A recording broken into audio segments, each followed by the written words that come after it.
নমস্কার বন্ধুরা, welcome to R K sports. আশা করি তোমরা সবাই সুস্থ ও ভালো আছো। তো এই ভিডিওতে কিছু গুরুত্বপূর্ণ আপডেট শেয়ার করা রয়েছে, সেই ক্ষেত্রে একটু স্কিপ না করে এই ভিডিওটা শেষ অবধি দেখতে থাকো এবং এই চ্যানেলে প্রথমবার এসে থাকলে চ্যানেলটিকে তোমরা সাবস্ক্রাইব করে রেখো। তো প্রথম যে খবরটা শেয়ার করব সেটা মোহামেডান এসসি দলের স্ট্রাইকার 33 বছর বয়সী স্ট্রাইকার এডি হার্নান্ডেস। এই এডি হার্নান্ডেসের সাথে আরও একটা বছরের চুক্তি বাড়িয়ে নিয়েছে মোহামেডান এসসি দল। তো এই এডি হার্নান্ডেসকে তোমরা কিন্তু আইএসএলের মঞ্চে এবার খেলতে দেখতে পারবে মোহামেডানের জার্সি গায়ে। এবার নেক্সট আপডেট যেটা রয়েছে সেটা কিন্তু একটা দুর্দান্ত সাইনিং চেন্নাইন এফসি দলের জন্য। তো চেন্নাইন এফসি দল এই মরশুমে অলরেডি প্লে অফসের জন্য কোয়ালিফাই করে গেছে এবং আগামী মরশুমে তারা ভালো পারফরমেন্স করার জন্য এখন থেকেই দল গোছানো শুরু করে দিয়েছে। আর দল গোছানো শুরু করার পেছনে ওয়েন কয়েলের কিন্তু বড় হাত রয়েছে, যেখানে ওয়েন কয়েলের নির্দেশ অনুযায়ী প্লেয়ার সই করাচ্ছে সিএফসি ম্যানেজমেন্ট। হ্যাঁ, চেন্নাইন এফসি ম্যানেজমেন্ট এখন কিন্তু পুরোপুরি অল সেট টু সাইন বা all set to complete signing করে নিয়েছে 33 বছর বয়সী ব্রাজিলিয়ান সেন্টার ব্যাক পজিশনের প্লেয়ার এলসিনিওর সাথে। এলসিনিও কিন্তু একটা পুরোপুরি ফ্রি প্লেয়ার ছিলেন, তো সেই এলসিনিওর সাথে চুক্তি করে নিয়েছে চেন্নাইন এফসি দল। 33 বছর বয়সী এই এলসিনিও অবশ্যই জামশেদপুর এফসি দলের হয়ে যেভাবে সেন্টার ব্যাক পজিশনে ভালো খেলেছেন, তেমনভাবেই তিনি কিন্তু ভালো খেলেছেন সেন্টার ডিফেন্সিভ মিডফিল্ড পজিশনেও। দুর্দান্ত একটা প্লেয়ার।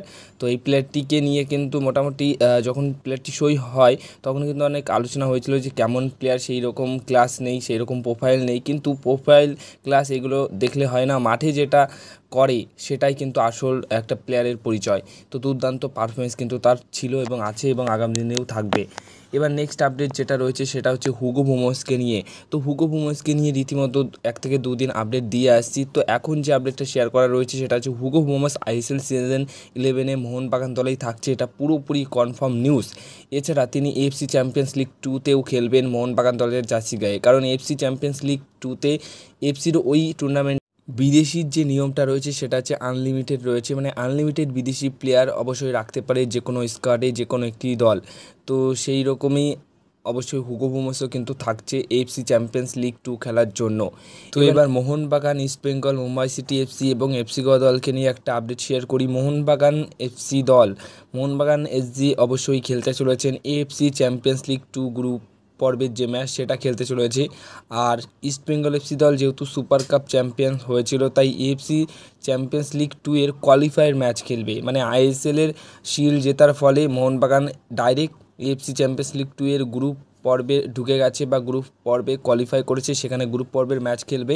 কিন্তু ইস্ট বেঙ্গল এফসি দলকে যদি গ্রুপ পর্বের ম্যাচ খেলতে হয় তাহলে কিন্তু কোয়ালিফায়ার যে ম্যাচ রয়েছে সেই ম্যাচ জিততে হবে, তারপর গিয়েই কিন্তু মোহনবাগানের মতো গ্রুপ পর্বে অ্যাড হবে বা গ্রুপ পর্বে কোয়ালিফাই করতে পারবে, সেখানে গ্রুপ পর্বের ম্যাচগুলোও খেলতে পারবে মোহনবাগান দলের মতো।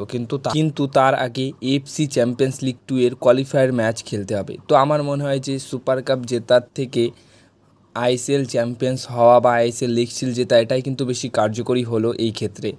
এবার যে দুটি দল রয়েছে মুম্বাই সিটি এফসি এবং এফসি গোয়া, এই দুটি দল কিন্তু সাব চ্যাম্পিয়নশিপের যে টুর্নামেন্ট রয়েছে সেই টুর্নামেন্টে ভারতের হয়ে এই দুটি দল কিন্তু প্রতিনিধিত্ব করবে।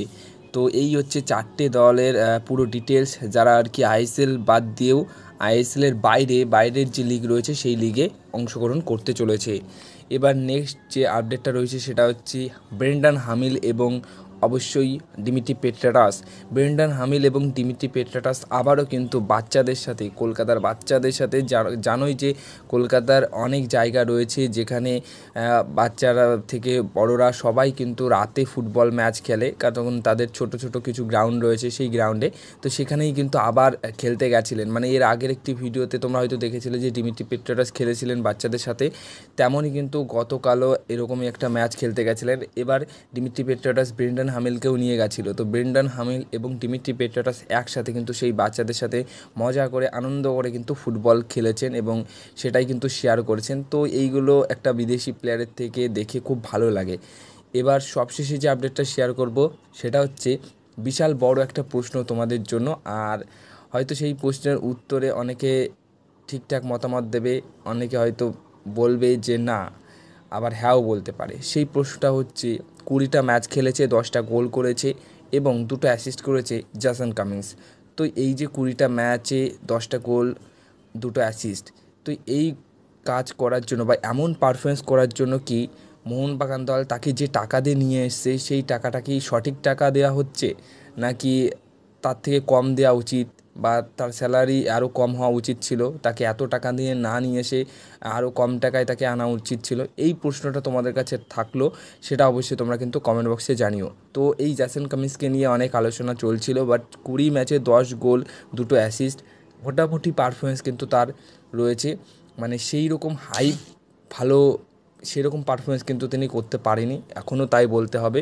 বাট হ্যাঁ, কোনোরকমভাবে নিরাশ করেনি এইটুকু বলতে পারি। তো তোমাদের এই প্রশ্নের উত্তর কী রয়েছে সেটা অবশ্যই কমেন্ট বক্সে জানিও।